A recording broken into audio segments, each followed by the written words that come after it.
Hey YouTube, it's Adriel the Hunting Gear Guy here. I've got a Savage 10TR that I wanted to show you guys.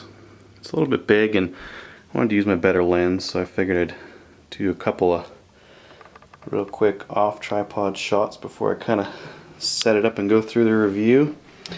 I've got a basic scope mounted on here for now and a basic muzzle brake as well.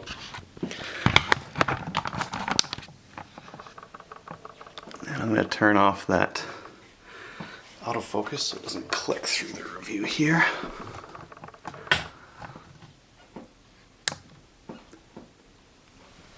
So the idea with this rifle is that this is an inexpensive rifle that's marketed towards the military and law enforcement.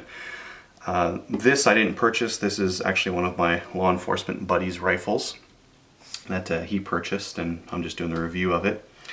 And it's very similar to other rifles from Savage in the Model 10 series that go for right around $1,000, with the exception that this thing is going for about half that. This thing is going for right around $599. So that's a pretty good deal in comparison to some of those other rifles out there. And I want to show you kind of what makes this different from most other Model 10s that Savage has. Now first, and this is way more interesting for someone who's maybe in the States or someone who can put a suppressor on this, but it has a threaded barrel. I think it's 3/8 by 24 TPI, which is standard for the AR-10 series of rifles as well. So there are a lot of 308 muzzle devices for this rifle. It's got a heavy barrel. And one of the most striking things that you can see about this rifle is this big tactical knob that it's got on the bolt here. Very easy to grab. Some guys have had problems with clearance between the scope bell here or the eyepiece and the bolt. As you can see, I've got enough right now. If I were to bring the scope down just a touch and get it a little bit closer to the barrel, I might run into some problems with this bolt handle. But with this scope just sitting where it is right now, I thought it was fine in terms of cheek weld on the stock. Other things that you might notice that are different, this AccuStock is different than the standard one you'll get. It's a little bit wider in the fore end here. It's got two sling studs up front, and it's got that aluminum bedding all the way through, just like the other AccuStocks that Savage has. We've got Savage's AccuTrigger system here. And we also have this new bolt release up here. Now, when they first said that, I'm just going to zoom us in here. When they first announced this, I was kind of hoping that this would be a one button to release the bolt kind of thing, like on a lot of other rifles. But in actuality, you do have to depress the trigger and pull this thing back here to get the bolt out, which, I don't know, isn't all that fantastic. I'd rather not have to pull a trigger, or at least I'd rather have like just one knob to grab, but the Savage trigger system just doesn't allow it. So be it. They've moved it from up here where it was a little bit of a juggle to get to down here where it's a little bit more of a two fingers on one hand job kind of thing. A little bit improved there.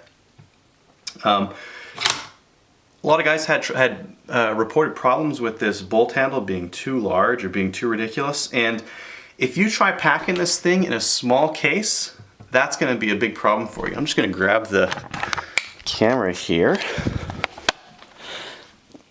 That's going to be your problem, is putting it in the case. It's so tall and so rigid that it does bind on some cases, and you might find some problems with them. I've got a big double rifle case that I use most of the time, because most of the time I want to take more than one gun to the range, so I haven't had too many problems with mine. Let's see, get back here. What else? It's using, and this isn't a new mag system, this is actually one that I had in an old Savage 111, and it's this metal bottom with a front release style, and it's pretty robust, but there are a couple of problems that I even noticed back when I had that Savage 111. and that was just a package scope. But one being, this mag does have to be inserted rear first. It's quite tight in this rifle. That's not, I don't mind that. I think that'll wear in. If you don't put it all the way back first, you can clip it in there. You notice how that back is kind of butting out there? And what that's gonna do is give you feet problems. It's also pretty hard to release, especially when you're prone on the ground. That's a real big problem. You can get by just making sure that you're inserting that rear all the way first and then pushing it in. But you definitely can't throw the mag just haphazardly into the mag well on this thing. It's using Savage's center feed mags. There are a couple of outfits out there doing extended mags for this platform, like a 10 round mag, and that's what I thought I was going to get when I first. When my buddy first got this rifle, I was saying, get the 10 rounder. But that being said, you fire 4 rounds, 5 rounds through this rifle, the barrel's getting smoking hot anyways. I don't see the point of getting a 10 round rifle if it's gonna get your barrel so hot to the point that it might even start hurting accuracy. So I don't know. This 4 rounder should be fine. What else can I say about this thing? It does come with this base. This is a 0 MOA pick rail all along the top. Some people have said that their screws holding these things down were so unbelievably tight that they actually had to drill them out to get them released. And others have found that it still comes with like machining oil in it, and it's really loose and it wouldn't hold anyways. And I was one of those guys that found that. When I pulled those bolts off, they were very loose, and there was still oil between the receiver and the rail. I don't mind that all that much. If I'm gonna mount a scope, I'm gonna check out my bases anyways. So just a word to the wise: if you do get one of these rifles, make sure you check the base and check to make sure that there isn't oil in there. And I also noticed it between the action and the stock. There was also some oil. Given that this is an aluminum against metal combo or joint here, you definitely want all the oil out of there so that you can get a really good bed with this thing. Now I'm going to rip through a couple of targets here that I shot with this rifle. Hold your judgment to the end. There's target number, this is Remington, this would be target 3 or something like that. Got a flyer. There's another target. Got a flyer. Here's another target. Hey, that would be great, except there's a flyer in there. Starting to see a pattern in here. You know what? About an inch group, except I've got a flyer.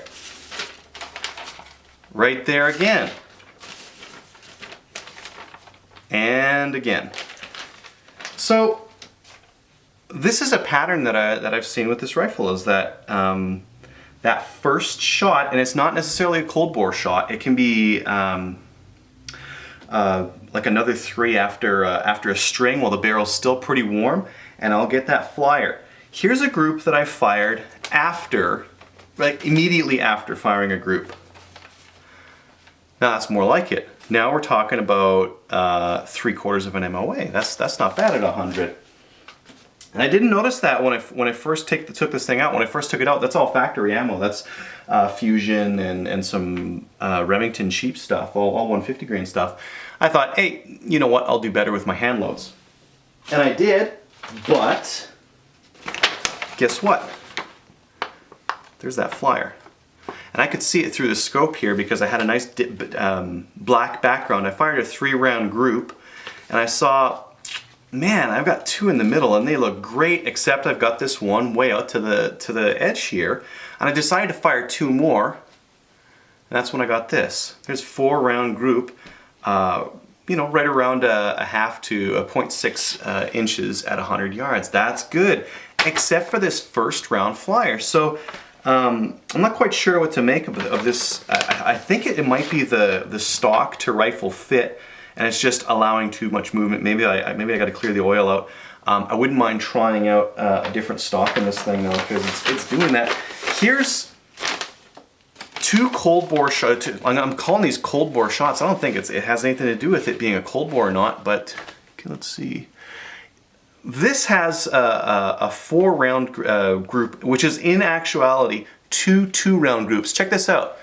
2 really close to the top, 2 really close lower down here.